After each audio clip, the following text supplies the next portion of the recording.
semuanya. Perkenalkan kita dari kelompok 6. Kita akan izin memperkenalkan diri dari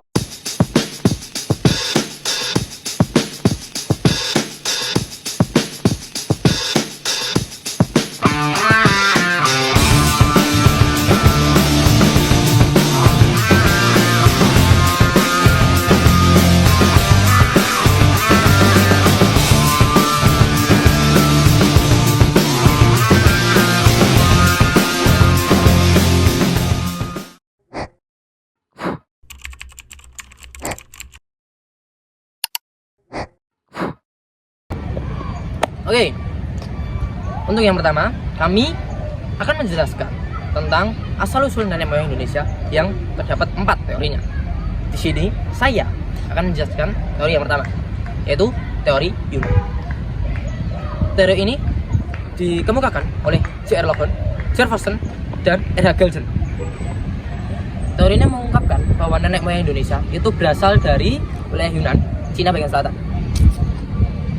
Mereka diyakini meninggalkan daerahnya di sekitar hulu Sungai Malwin dan Sungai Mekong karena terjadi bencana alam dan serangan dari suku bangsa lain.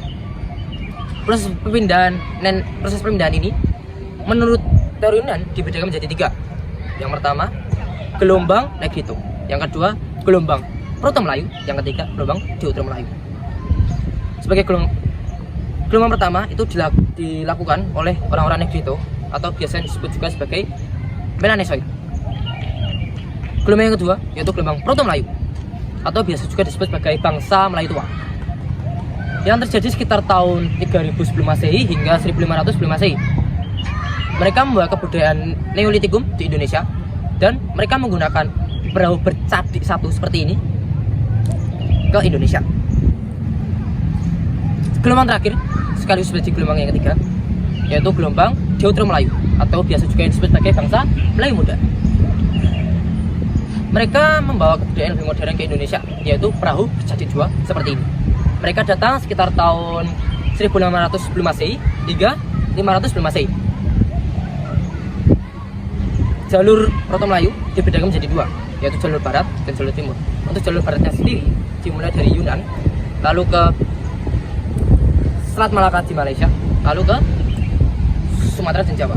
Untuk jalur timur, mereka dimulai dari Yunan, lalu ke Filipina, lalu ke Sulawesi dan Papua.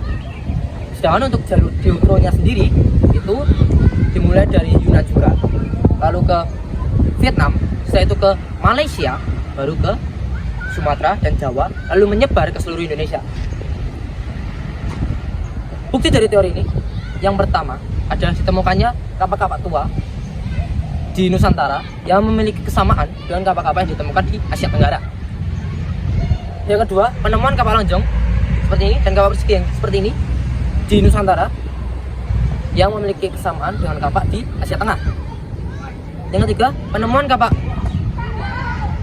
Asia yang biasanya ditemukan di Asia juga ditemukan di Indonesia atau Nusantara. Yang terakhir, ditemukannya kapak lonjong di wilayah Indonesia bagian timur. Baik, yang kedua, ini ada teori out of the Africa. Teori ini berbeda dengan teori-teori sebelumnya. Teori ini menyatakan bahwa nenek moyang bangsa Indonesia berasal dari wilayah Afrika. Yang mendasari dengan teori ini adalah penelitian pola genetika DNA mitokondria antara gen perempuan dan gen laki-laki. Teori ini didukung oleh seorang ahli bernama James Watson. Teori ini mengungkapkan bahwa bangsa Afrika berimigrasi ke wilayah Australia yang mendekati wilayah Nusantara. Itu terjadi sekitar 50.000 sampai 70.000 tahun yang lalu, di mana saat itu bumi sedang berada di akhir masa glasial, di mana saat itu air masih berupa gletser sehingga memungkinkan bermigrasi menggunakan perahu sederhana. Dalam perpindahannya, bangsa Afrika terbagi menjadi beberapa kelompok. Ada yang menetap di wilayah kawasan Timur Tengah dan juga ada yang menyusuri pantai semenanjung Arab yang menuju ke India, Asia Timur, serta ke wilayah Indonesia dan Australia. Teori ini diperkuat dengan penemuan fosil laki-laki di wilayah Maulolake dan penemuan 2 jalur yang dilalui oleh bangsa Afrika, yaitu ada di wilayah Sungai Nil dan juga yang melewati jalur di Laut Arab. Terima kasih. Belum. Baik, di sini saya akan menjelaskan tentang teori out of the Taiwan. Jadi, teori ini mengatakan bahwa nenek moyang bangsa Indonesia itu berasal dari Kepulauan Formosa atau wilayah Taiwan. Seorang ahli yang mendukung adanya teori ini bernama Harry Truman Simanjuntak. Teori ini berdasarkan kepada pola genetika, adanya persamaan kromosom atau tidak adanya persamaan kromosom antara manusia bangsa Indonesia dengan manusia bangsa Taiwan. Masih berdasarkan teori ini, bahasa yang digunakan Indonesia saat ini adalah bahasa yang serumpun dengan Austronesia. Bahasa Austronesia ini adalah bahasa yang berasal dari daerah Taiwan. Bahasa Austronesia ini digunakan oleh nenek moyang bangsa Indonesia yang tinggal di wilayah Formosa, sehingga sekarang diadaptasi dan berkembang menjadi bahasa Indonesia. Jadi dapat disimpulkan bahwa nenek moyang bangsa Indonesia itu berasal dari bangsa Taiwan. Terima kasih. Oke, jadi teori yang keempat sekaligus menjadi teori yang terakhir adalah teori Nusantara. Teori ini diungkapkan oleh Gorscraft, C. Crawford, Muhammad Yamin, dan Sultan Takdir alias Syah Bara. Teori ini mengungkapkan bahwa nenek moyang Indonesia berasal dari wilayah sendiri, bukan merupakan migrasi dari daerah maupun negara yang lain. Anggapan ini didasari oleh hipotesis bahwa bangsa Melayu sudah mengalami perkembangan budaya di wilayahnya. Jadi, bangsa Melayu tumbuh dan berkembang di wilayahnya sendiri atau Nusantara. Bukti dari teori ini ada 3.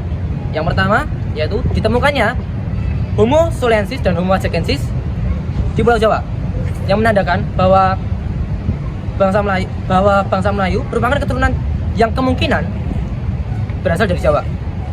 Yang kedua, ditemukannya perbedaan bahasa antara bahasa Austronesia yang berkembang di Nusantara dan bahasa Indo-Eropa yang berkembang di Asia Tengah. Yang ketiga, ditemukannya juga persamaan bahasa antara bahasa Melayu dan juga bahasa Kamboja. Walaupun anggapan ini dianggap sebagai hanya kebetulan saja, sebab bahasa Melayu sudah ada di Indonesia sejak dahulu, dan tidak terpengaruh oleh bahasa Kamboja. Oke, sekian teori asal-usul nenek moyang Indonesia. Selanjutnya, kami akan menjelaskan tentang perkembangan manusia purba di Indonesia.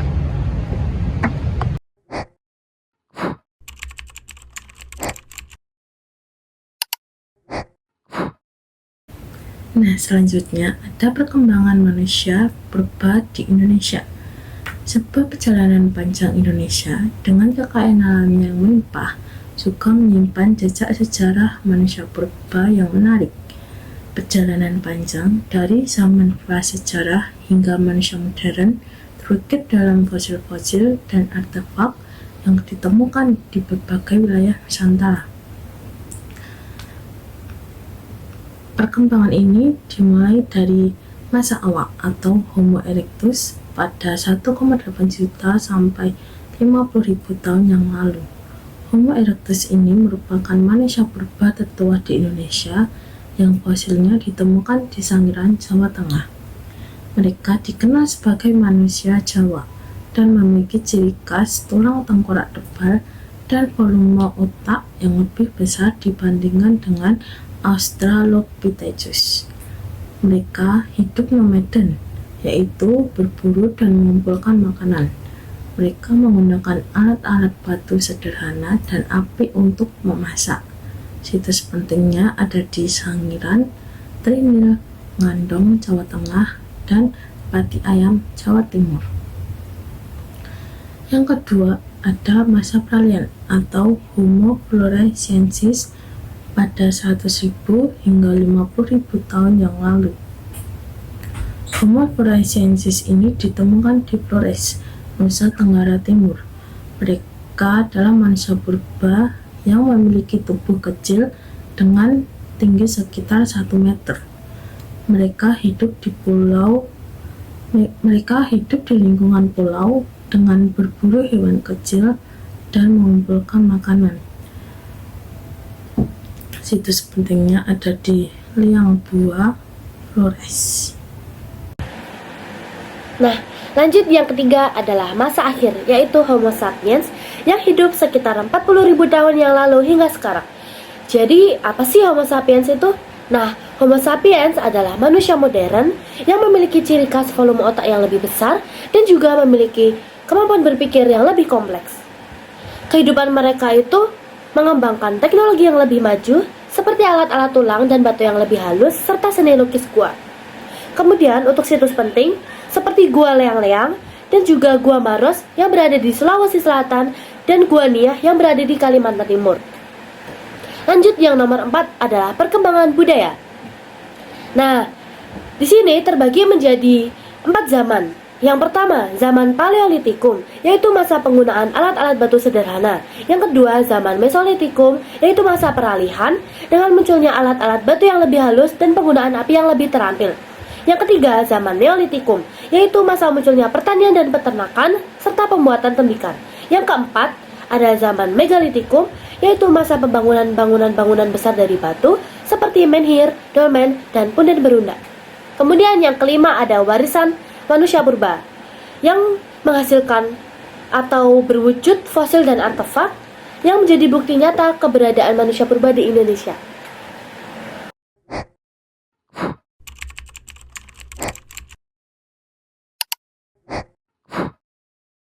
Nah, seperti yang sudah dijelaskan oleh teman-teman tadi, bahwasanya pada zaman dahulu, manusia purba sering kali melakukan migrasi dari satu tempat ke tempat yang lainnya.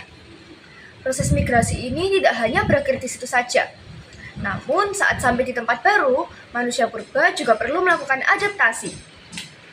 Proses adaptasi ini salah satunya dilakukan dengan menciptakan teknologi-teknologi pada masanya yang mampu mempermudah kehidupan mereka. Proses terbentuknya teknologi-teknologi ini bukanlah merupakan suatu proses yang linear, tetapi merupakan suatu lonjakan-lonjakan inovasi yang dapat dibagi menjadi 4 periodisasi waktu. Yang pertama adalah zaman Paleolitikum atau yang bisa disebut juga dengan zaman batu tua. Pada zaman ini, ternyata manusia purba tidak hanya dapat membuat kapak genggam, kapak perimbas, dan semacamnya. Namun, mereka sudah mampu membuat peralatan-peralatan dari tulang hewan dan juga dari ranting tumbuhan yang lebih ringan. Yang kedua, ada zaman Mesolitikum atau zaman batu madya. Pada saat ini, ternyata manusia-manusia purba juga tidak hanya mampu membuat kapak dan peralatan dari serpihan batu, namun mereka sudah mampu membuat mata panah, yang dimana pada beberapa mata panah tersebut ditemukan ukiran-ukiran. Hal ini menandakan bahwa pada saat itu manusia purba sudah bisa mengekspresikan dirinya melalui kesenian. Lalu, yang ketiga, ada zaman Neolitikum. Pada zaman ini, manusia-manusia purba sudah dapat menciptakan peralatan yang lebih canggih lagi. Namun tidak hanya itu, pada saat ini manusia purba juga sudah mampu menciptakan irigasi bagi pertanian mereka. Di sini, sistem irigasi ini dilakukan dengan mengoptimalkan sumber daya air untuk menjamin hasil panen mereka. Lalu yang keempat ada zaman Megalitikum. Zaman ini hanya dialami di Indonesia loh. Disebut zaman Megalitikum karena peninggalan-peninggalan yang ada pada zaman tersebut berukuran sangat besar. Contohnya, dolmen, sarkofagus, dan punden berundak. Nah, selain teknologi-teknologi yang diciptakan oleh mereka, ternyata manusia-manusia purba juga memiliki kebudayaan loh. Salah satu contohnya adalah Abrisosros.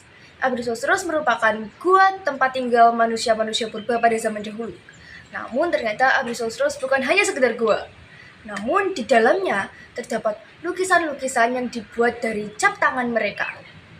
Nah, ternyata jika dipelajari, kehidupan manusia purba pada zaman dahulu sangat mengesankan ya. Dengan segala keterbatasannya, mereka mampu bertahan hidup dengan menciptakan inovasi-inovasi yang selalu baru. Sekian video dari kelompok kami, dan terima kasih telah menyaksikan. Thank you everyone! Thank you Elmar! Boom!